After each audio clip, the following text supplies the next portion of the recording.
وقابريايا ووطني وقلكادايا ووطني وقابريايا ووطني وقلكادايا ووطني كوقبان كرايا ووطني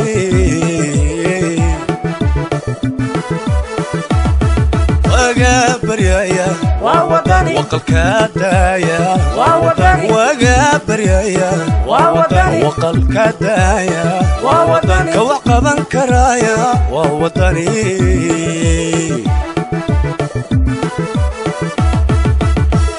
عقلي وعني كرامة وطية وقرأ علمي له وقتي قول السعودة ووطني ووطني اسمي وطني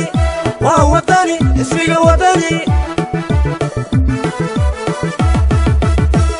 عقلي وعني كرامة وطية وقرأ علمي له وقتي قول السعودة ووطني ووطني اسمي وطني ووطني اسمي وطني نبضك وذا ووطني وحيال هذا النعم ووطني وحب هذا الدورة ووطني وطنك دسيا ووطني بشاد وضطا ووطني ويله للترا ووطني ووطني اسمي وطني ووطني اسمي وطني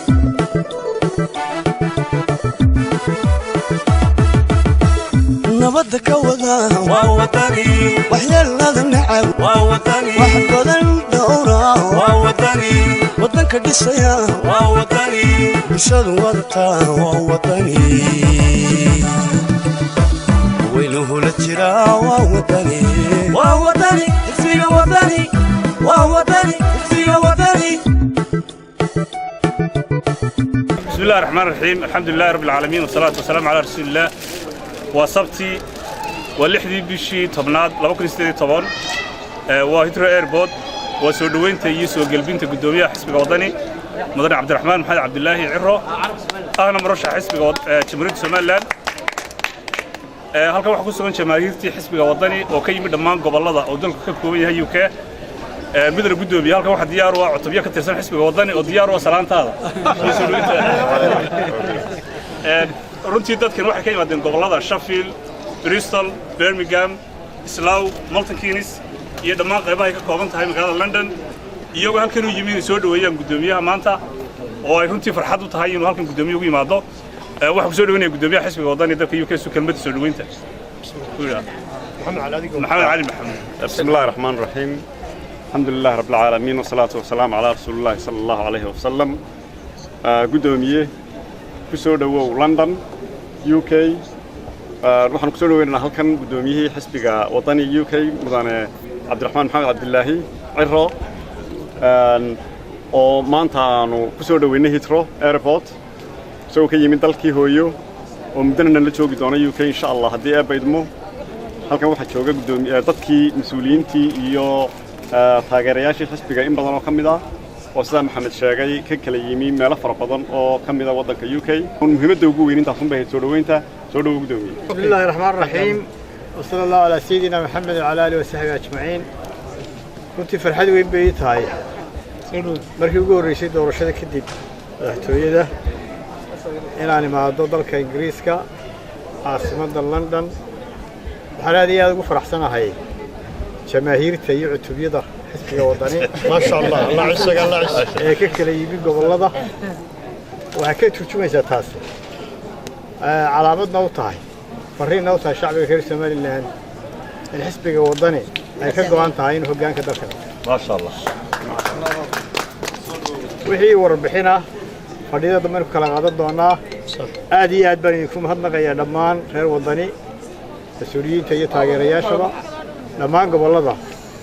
iyo laamaha intaba waan mahadnaqayaa iyo dhammaan gudiyadiisa xisbiga kuwa Yurub iyo kuwa dalka Ingiriiskaba aad iyo aad baa mahadsantihiin hablo iyo wiilalba odayaal idinku jiraan baan u malaynayaa salaam alaykum. وقتها قدومية مقعي وعدنان عبد السحبديد waxaan doonay inaan ku weydiiyo safarkaaga muxuu daaray safarkaygu waa safar shaqo oo ku saabsan hawlaha xisbiga iyada tagay waa tahay tan iyo intii doorashada laga soo laabtay mucaaradad badan oo adag bay ka dareemay maxay idin la tahay inaad xisbiga ama ku dardargelisaan ama mucaaradada adag la timaadaan adoo malaasaa kula tahay xisbigu markaan kamarina wad xisaabinay 200 jeer buu hadlay intii ka dambeysay doorashada marka taasi waxay ka turjumaysaa inuu fidiyo dareenka shacabka gudoomiye hal su'aal waxaan ka mid ahaa anigu saxafiyiintii waddanka waxaan ku suganahay iminka muddo 7 casha maxaa doorashadii la gelayay soo socotay foodii nagu soo haysay waxa xisbiga kulmiye ay dhaleen adigu aad qaadacdeen komishinkii doorashada qabanayay xisbiga cidna arrintaa uu idinku raacay inkastoo kulmiye uu hadlay oo doorashada isagu diiday oo ay u yiri bil sharaf bay mudan yihiin qolada komishinku maxaad idinku aad ka qabtaan arrinkaa go'aan ma ka gaadheen wadi maxaa idinka qorshaysan waxa laga wada hadlayay arrimaha doorashooyinka oo kulmiye komishinku waa ka warqabteen oo xisabtu way hadleen labada xisab mucaaradkina waa hadlay kulmiyana waa hadlay oo marxaati furay kulmiye uu handaraabay doorashooyinka marka uu firar diyaar baan u nahay inaan ka qayb qaadano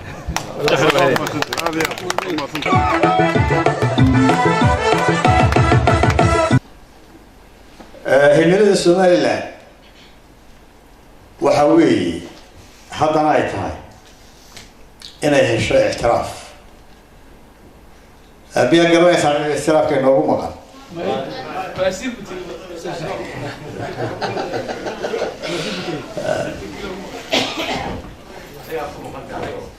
ma jirto cid inoogu maqanin waxaan maalayaa cid wadani ka soo horeyso ku maqan inaan jirin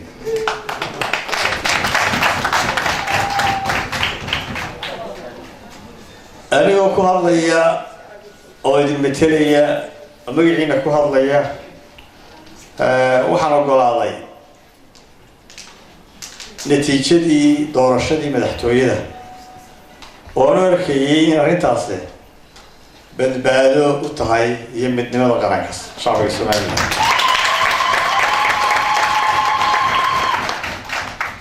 waxaa ka warhayseen oo ka warqabteen tanaasubkaasi muhiimkii ugu horreeyay waddan sameeyo marar badan oo ka horreeyay sameeyay oo ka mid ahaa inuu ka tanaasulo kursiga guddoomiyenimada baarlamaanka Soomaaliland laakiin waxaa leeyahay qaranka waxaan u sheegayaa shacbiga reer Soomaaliland tanaasubka intii xaq loogu lahaa waddani way ka dhamaatay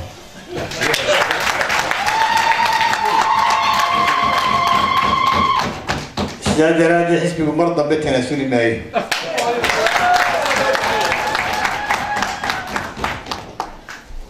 xisbigu waxaa ka warqabtay inuu kalsoonidii kala noqday komishinka doorashooyinka qaranka oo ah siirwalayaashii ama garsoorayaashii doorashada waana arrin iska caadi ahoo markii ugu horreysay commission la bedelo ma aha 2009 baa la bedelay commissionkii waqtigaa jiray kulmiyaana codsaday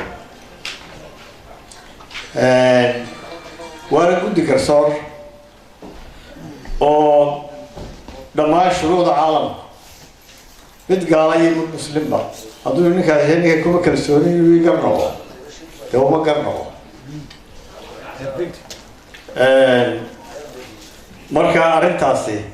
go-aanka xisbiga waxa weeye inaanu ka noqon go-aankaas sinaba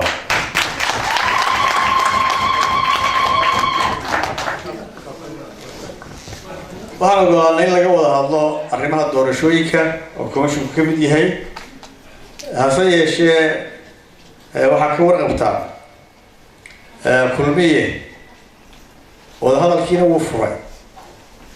tanaasulna kuma talagelin laba arrimood baa la soo jeediyey oo labada xisbi mucaarad soo jeediyeen oo kala ahaa in commissionka la kala diro iyo in waxa laga bedelo qaab dhismeed ku dhisan yahay commissionku oo aan u aragno si cadaalad darra u dhisan yahay tiradeedana la bedelo xulisteedana laga heshiiyo oo sagaal laga dhigo oo si simanna loo qaybiyo hase yeeshee xisbiga kulmiye labada arrimood labadaba uu diiday taasi waxay muujinaysaa inaanu ku talagelin kulmiye inuu doorasho sameeyo xilka qabashada doorashadu wuxuu saaran yahay madaxweynaha inaan doorasho la qaban Somaliland dhaawac weyn bay soo gaarsiinaysaa mas-uuliyaddaana waxaa qaadaya madaxweynaha haddii ilahay ka dhigo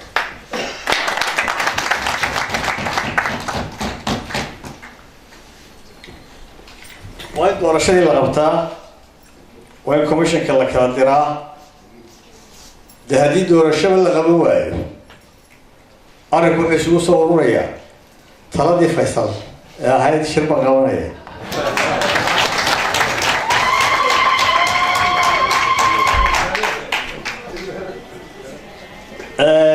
dhaqaalaha wax badan ka odhan maayo waa ka warqabtaan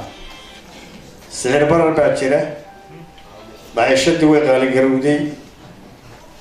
shaqaalaha iyo ciidamada mushaharada qaataan way yaryihiin oo waa garanaysaan waxaa laga yaabaa askariga xuduudka joogee tukaraq jooga mushaharadiisu intay tahay waa garanaysaan reerkiisii Hargeysa jooga guri kiraabu ku jira carruurtiisu bulcaamad bay tagtaa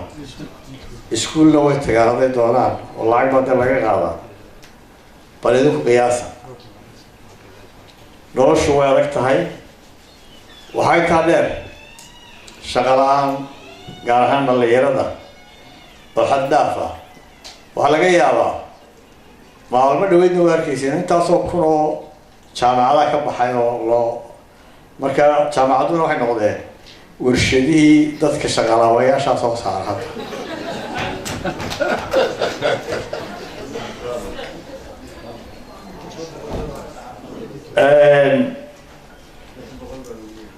maalin dhaweydii waa ka wareysteen oo burco jaamacadda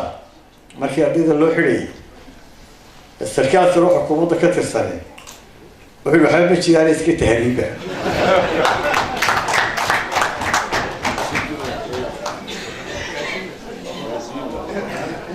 waxaynu aragnay oo hadda yar weliba ka nimi siyaasadda arrimaha dibadda ta arrimaha gudaha ta dhaqaalaha ta amniga hase yeeshee waxaa yaab leh in maanta mudnaanta ama waxa shacbigu ugu baahi badan yahay ay ka qaldantay madaxweynaha iyo xukuumaddiisa waxaa ka warqabtaan Hargeysa way biyalaaday cusbitalka guud ee kasoo horjeeda madaxtooyada waa dayacan yahay iskuulka sare ka dambeeya madaxtooyada ee Faarax Obaar uu macallimiin leeyahay waxaa yaab leh in madaxweynuhu amray in la dhiso madaxtooye weyn guurtidii iyo baarlamaankana loo dhisa laba aqalo waaweyn mudnaantu ma taasa waxaan leenahay taa maaha mudnaantu arrimahaasi baahi uma qabno maanta ee waxaa ka horeeya dagaalla inagu socda dhaqaalaynu u baahannahay Hargeysa haraadan waxbarashadii iyo caafimaadkii waa dayacan yihiin dhaqaale xumaa jirta shaqo la-aan baa jirta kuwaasaa mudnaanta ah maaha aqalo waaweyn mudnaantu taa maaha waxaan leenahay maya taa maaha mudnaantu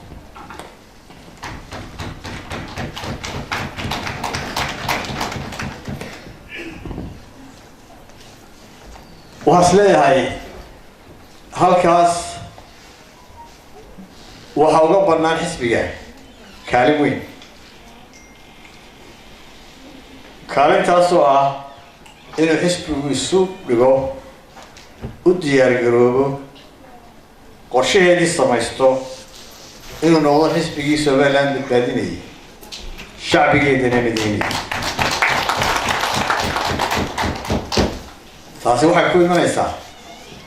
inaynu xisbiga dhisno marka hore dib u habayn ku samayno tiirarkiisa adkayno qorshe shaqo u samayno u diyaargarowno inuu qabto hoggaanka dalka haddii alla ka dhigo waa inaynu u diyaarinaa xisbigii hanan lahaa hoggaanka dalka inuu noqdo haddii ilaahay ka dhigo anigu shaksiyan waxaan diyaar u ahay inaan tuulo kasta tago si aan shacbiga Somaliland u mideeyo haddii alla ka dhigo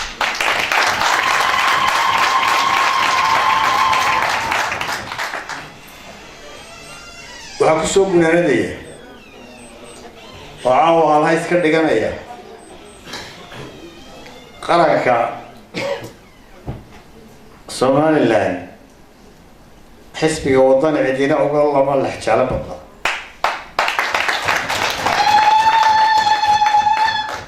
waxaanu diyaar u yahay fursadda harashada dalkuna ay ka weyn tahay tii shalay jirtay inuu hoggaanka qabto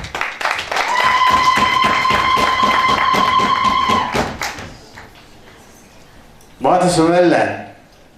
uma baahnaa intuu nin maalin cad riyoodo ama London ku riyoodo ama Minnesota ku riyoodo oo yidhaahdo madaxweynaha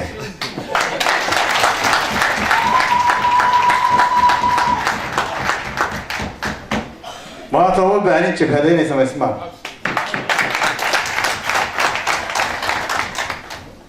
arrimaha nabadgelyada iyo xalkooda iyo jabhada iyo xalkooda xukuumadda Somaliland u yaala laakiin waxaan diyaar u nahay xisbi ahaan kaalin kasta aanu ku leenahay inaanu ka qaadano arrintaas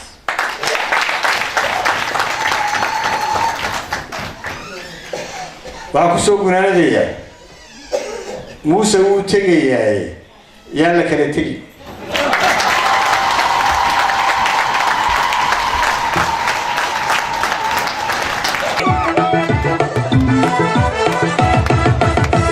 mahadnaqayaa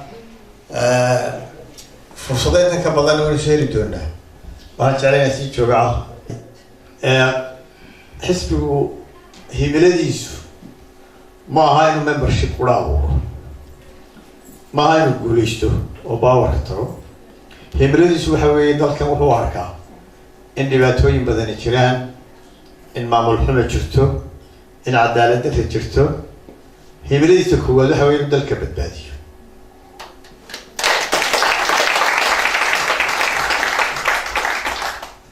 marka waxaa loo baahan yahay si aynu dalka u badbaadino waa inaynu usoo diyaargarownaa inaynu wax badbaadino badbaado waxay ku xidhan tahay inaynu ra'yigeena midayno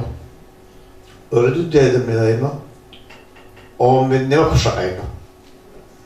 shaqada bani aadamku wuu isku khilaafaa oo markaa arrimi jiro ra'yi baa la noqdaa taa macnaheedu maaha in la isnaco waxa weeye ra'yiga in la rogrogo waxa loo batana in la raaco weeye markasta haddii ilaahay ka dhigo runtii waa idinka mahadnaqaynaa martiqaadka ballaaran ee caawa noo samayseen waxaan rajaynaynaa xisbigu barnaamij buu leeyahay barnaamijkiisa inaa akridaan waan jecel lahay oo wixii ra'yiga ku biirinaysaan aad ku biirisaan siduu ambassadorku sheegayay waxaanu qabnaa inaynu barnaamijkii ugu fiicnaa samaynay inaynu ololii ugu fiicnaa samaynay hase yeeshee waxaa ogtihiin haddana inaan kursiga ku fadhiisan himiladeennuna waxay ahayd inaynu dalkan badbaadino waxaan qabaa inaynu taa ku guulaysan doono inagoo ka faa'iidaysanaynaa oo ay aragnimadeenu ka helnay intii aynu jirin haddaynu nahay reer waddani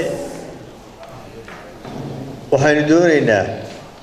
inagoo ka faa'iidaysanayna waayo aragnimadii aanu ka helnay dhismaha xisbiga inaynu dhisno xisbi qaran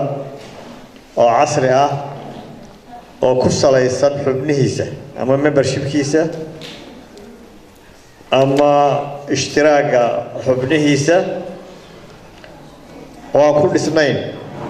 reer iyo qabiil iyo deegaan midnaba si taa loo helo waxaynu doonaynaa in dhammaan xubnaha taageera xisbiga ay isdiiwaangeliyaan haddii ilaahay ka dhigo oo ay yeeshaan track record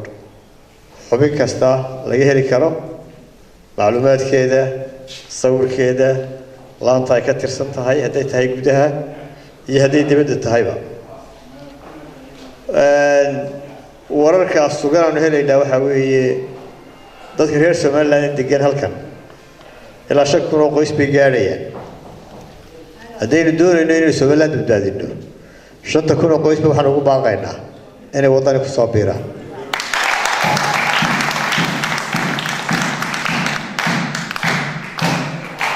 rajada dalka iyo dadku waa wadani waxay la tahay kulmiyana intuu xaq u lahaa waynu siinay waynu soo tijaabinay waanu aragnay soo maaha marka dhammaantiin waxaan idinku baaqayaa inaad ku soo biirtaan oo iska diiwaangelisaan xisbiga wadani hadday idinka dhab tahay Somaliland la badbaadiyo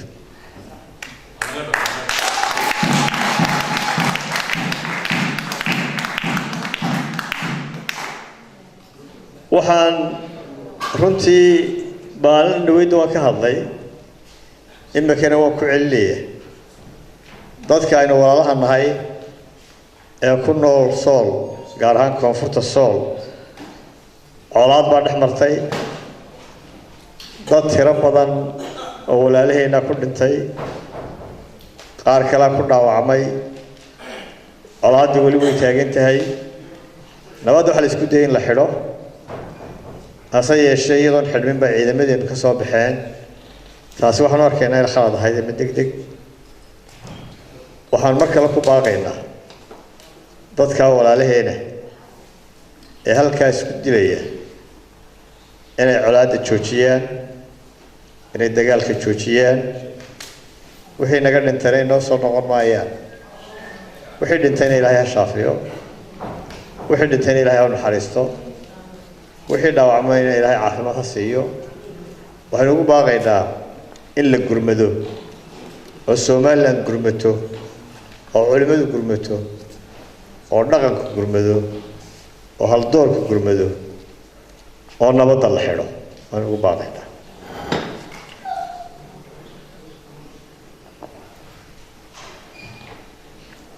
waxaa Ilaahay ka baryayaa inaynu ku guulaysano oo lagu guulaysto hawsha nabadda in la xidho waan xukuumadda ugu baaqaynaa khaladkii markii hore dhacay inaanu dhicin oo ciidamadu dhex joogaan dadka shacabka ah ilaa inta nabadda la xidhayo labada meelood waxaan soo jeedinayaa inay u dheganaadaan oo ay dhageystaan oo ay aqbalaan ergooyinka qaarna ku sugan yihiin qaarna ku sii socdaan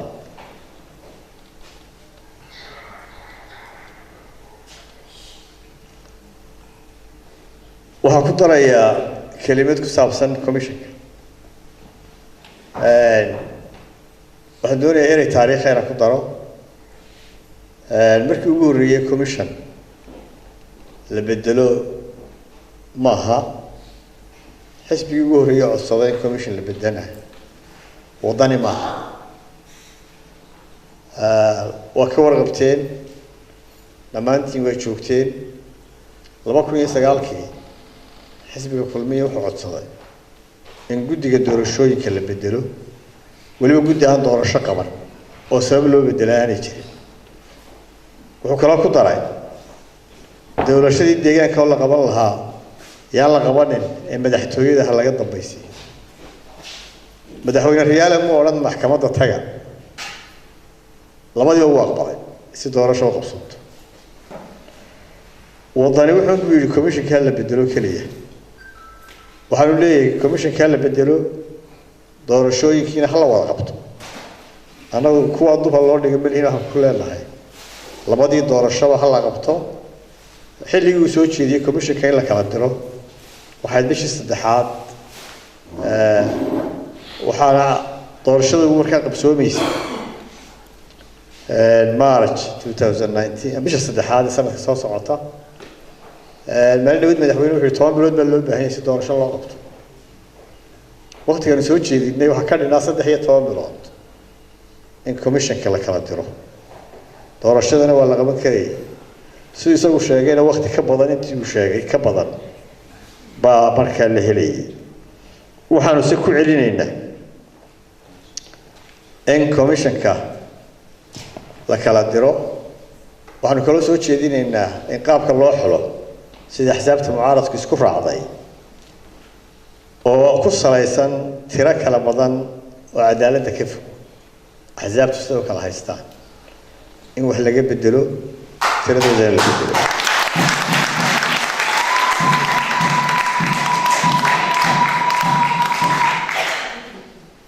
doorashada in la qabto xilkeedu madaxweynuhu saaran yahay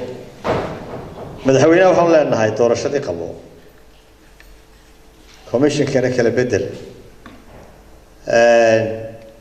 waxaan kaloo ku celinayaa mar labaad haddii xukuumadda iyo kulmiye ay shahaadooyin siinayaan iyo haddii kaleba commissionkani commission uu ku gelayo doorasho wadani maaha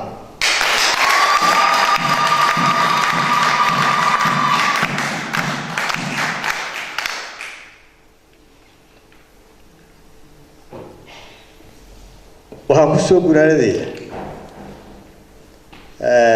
gudoomiyaha xisbiga UK wuxuu sheegay oo ka hadlay dad xidhan ama siyaasado xidhan laakiin intaa uu sheegay way ka badan yihiin dadka xidhan dad suugaanyahanaa ku jira dad dhaqankaa ku jira dad saxafiyiinaa ku jira intaa uu sheegayna Axmed Cadiif hadday tahay sidaa uu sheegay dee nin civil buu imika yahay ciidamada uu ka tirsanaan jiray sida la sheegay horaana waa loo saamaxay waa la sii daayey 10 sanana waa la xukumay saamaxaadiisii hore dowladdii horena way taallaa marka waxaanu u soo jeedinaynaa dadka xidhan dhammaantood horta in xorriyadoodii loo soo celiyo oo uu ka mid yahay Axmed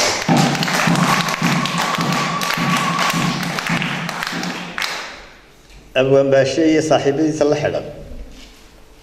waxaasay dadku way dul qaateen intii doorashada ka dambeysay oo dhan way xidhnaayeen hadday dembi leeyihiin in lagu qaadaa way ahayd looyaradiisa maalintii ugu dambeysay haddaad dhegaysanayseen waxay yidhaahdeen maxkamaddu waxay diiday dembiga loo haysto qoraala inayna siiso nimankan dembiga loo haysto sidaa uu sheegayena 3 jeer 4 jeer baa la yidhi kolba waxaasaa lagu haystaa markii ugu dambeysayna waxay yidhaahdeen inaa uu siciid bay u xidhan yihiin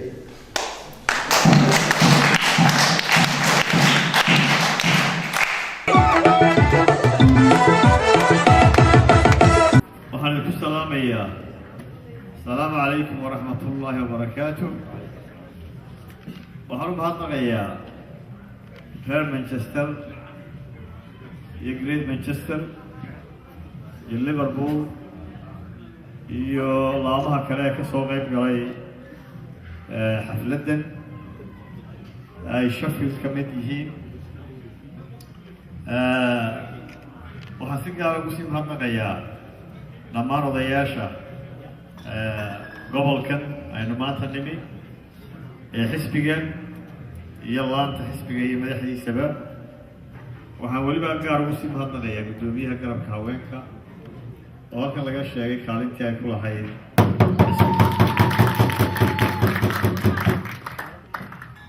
waxaan jeclahay inaan erey bogaadina iyo hambalyaba u diro hogaamiyaha xisbiga xirsi cali xaaji xasan oo qoray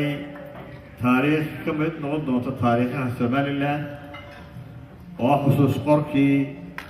intii uu xilka hayay madaxtooyada jamhuuriyadda Somaliland magaca fiican uu bixiyo miyila madaxtooyada la yiraahdo waxaan balyaynayaa waxaase la yaabay ragaan wax ka sheegin xirsi oo aada wax looga sheegi jiray intii xilka hayay qaar tuuray ku sawira qaar wax kale ku sheega aad baa wax looga qori jiray muddadii xilka hayay laakiin rag ka aamusnaa muddadaas oo dhan inay maanta wax ka sheegaan su-aal bay arrintaasi isweydiin bay leedahay oo weliba ragaana filayni ka mid yihiin oo raaga oobaa ka mid yahay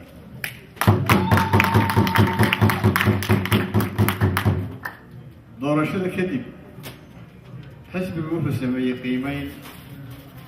waxaan u saaray commission madax bannaan waxaana u soo baxay xisbiga inay jireen dhaliilo oo xisbigu lahaa oo maamul iyo farsamada oo muddada doorashada la sameeyey waxaa kaloo ka soo baxay waxyaabo ka baxsanaa xisbiga ama agastaana lahaa oo ay ka mid yihiin dhaqaalihii lagu bixinayay doorashada ee xildhaafka ahaa iyadoo la sameeyey daraasad dhawaan soo baxday oo xustay lacagtii lagu galay doorashada madaxtooyada jamhuuriyadda somalilan daraasaddaasi waxay ku qiyaastay lacag ku dhow 70 milyan inay ku baxday madaxtooyada doorashadeedii xisbiga wadani lacagta uu isticmaalay waxay ku qiyaaseen 6 milyan iyo waxoogaa inta kale kulmiyaa isticmaalay waxaynu kula dagaalanay kulmiye oo aynu kula tartanay oo arkaysaan inta u dhaxaysa 10 laab in ka badan dagaalahaynu isticmaalnay hadday run ahaydba kaynu isticmaalay inta ka yaraan mudihii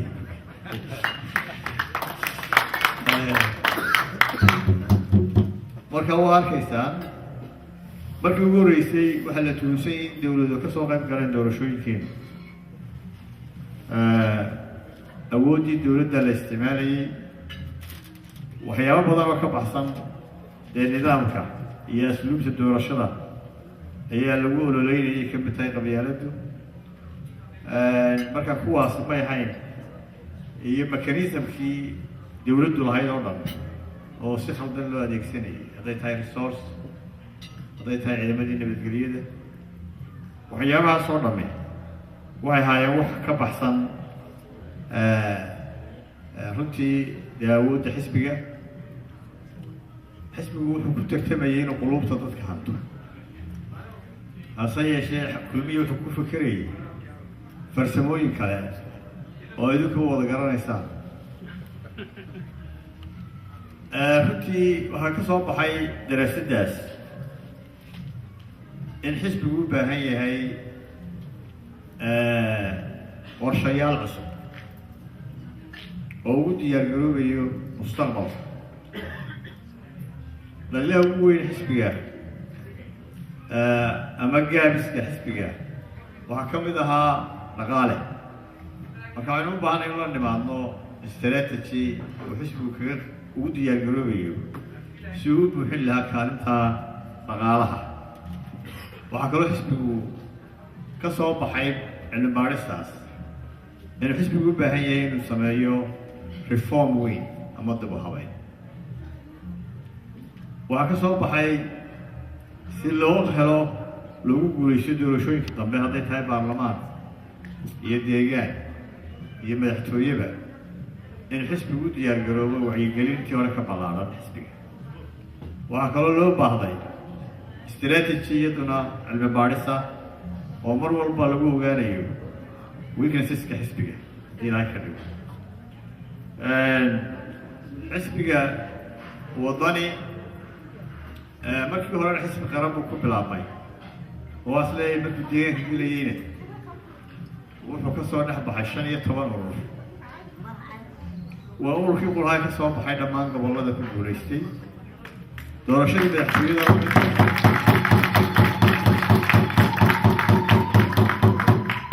oo lacag kastoo la bixiyey deegaan kasta xisbigu cod buu ka helay jamhuuriyadda somalilan waxaynu doonaynaa xisbiga inaynu dib u dhisno dib u dhiskaasnu ku salayno membership ama xubinnimooda xisbiga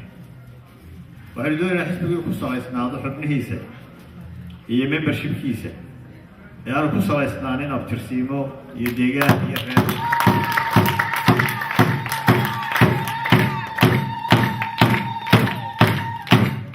si taa loo helo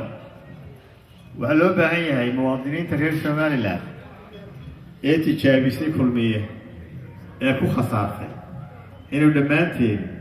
aynu mar labaad waddan iska wada diiwaangelino qofku wuxuu yeelanayaa xuquuq wuxuu yeelanayaa waajibaad marka uu xubin noqdo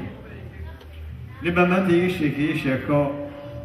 markaan Sheffield joogay wuxuu igu yidhi nin reer Burca ahaabaa xisbi SDU la odhan jiray buu lacag badan siin jiray laakiin waxaanu isdiiwaangelino xubin mu ahayn berigii dambe is yidhi iska sharax waxaa la yidhi waxaan ula hun dadka xubnaha ka ah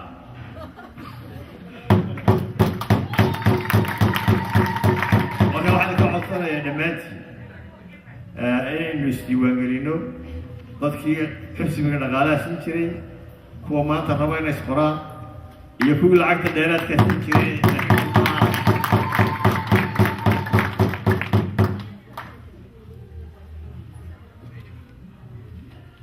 waxaan idinku baaqayaa haddaad tihiin dadka gobolka ku nool ama magaalooyinka Liverpool iyo Manchester iyo deegaanada kaleba inaynu ballaarino fariinta xisbiga aynu gaadhsiino dhammaan dadka dad badan baa danaynaya xisbiga laakiin fariintiisa waa inaynu gaadhsiino xisbigu wuxuu samaystay berigii dhaweyto barnaamij ama political program wuu fudud yahay xisbigu wuxuu doonayo inuu dalka ku hogaamiyo oo dhibaatooyinka maanta jira kaga saaro waa 6 tiir oo keliya waxaa ku jira website-ka xisbiga waa akhriyi kartaa waxba taladiina ku darsan kartaa haddaan leedahay halkaa waxa laga bedelo waxaanu doonaynaa inaydaan dhaqaalo qura bixinna taladana wax ku yeelataan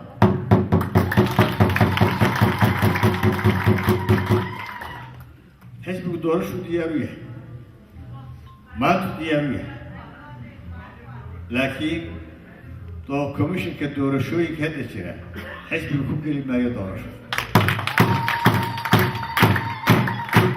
waxaa kaloo lagama maarmaan ah si cadaalad loo helo oo xisbiyadu ay ugu sinaadaan cidda maamulaysa doorashooyinka in tirada iyo sida loo xulo komishinka wax laga bedelo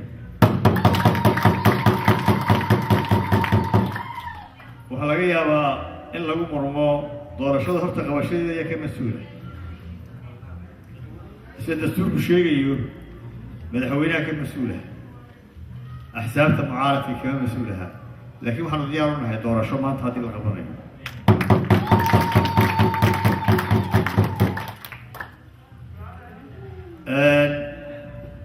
waddanka xaaladiisa waynu ka wada dheregsannahay maalmahan oo dhan waanu ka hadlaynay wax badan kaga noqon maayo laakiin xaaladda waddanku maanta waxay leedahay werwer hadday tahay amni hadday dhaqaale tahay hadday arrimaha bulshada tahay hadday arrimaha dibadda tahay waxaa arkaysaa in dabac maamul jiro iyo in haykalkii dowladnimaduba dabcay intaasoo dhan waxaa ka mas-uula madaxweynaha iyo xukuumaddiisa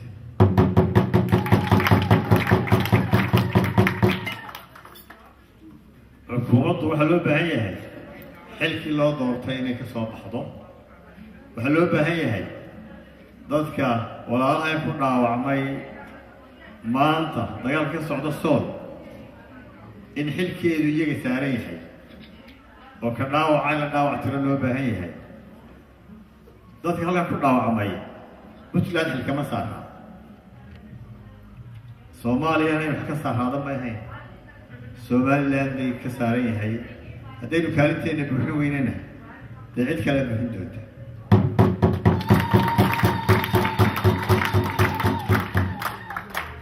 dadka walaalahaana waxaan mar ugu baaqaynaa mar saddexaad in ay baaq nabadeed iyo in nabadda la xidho dadkaana waxaan ugu baaqaynaa in loo gurmado sida ugu dhaqsaaba waxaan idinkaga tegayaa kelimadda ugu dambaysa jaaliyad ahaan jaaliyadda somalilan inaad midowdaan inaad midnimo ku shaqaysaan inaad arrimaha dalka somalilandna midowdaan idinkuna midowdaan السلام عليكم ورحمة الله وبركاته وكوافي وكس عليا واللي قالتي وعدي كبحي ووطني حسبي وطني